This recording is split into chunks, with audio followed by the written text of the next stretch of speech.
Isa sa mga sikat na kainan sa Quiapo ang inorderan natin ngayon sa Green Up. At tignan natin kung magkano yung na-less at kung magkano na nga lang ba ang inabot natin. At take note guys ha, pinipilahan ito sa Quiapo. Umorder tayo ng isang bulalord at ang kasama nito ay dalawang rice, dalawang soft drinks, at syempre may kasamang patis, sili at kalamansi. Nagdagdag din tayo ng 5 bone marrow.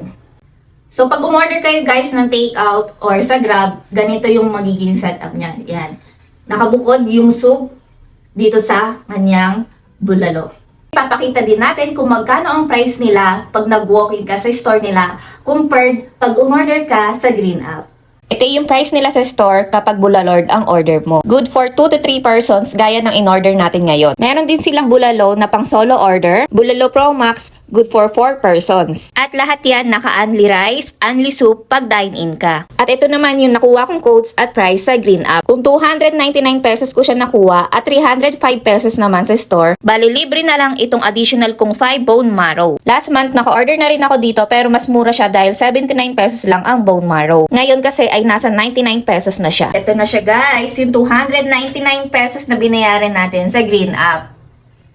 Yung 5 bone marrow hindi na napakita dahil nasa loob na neto.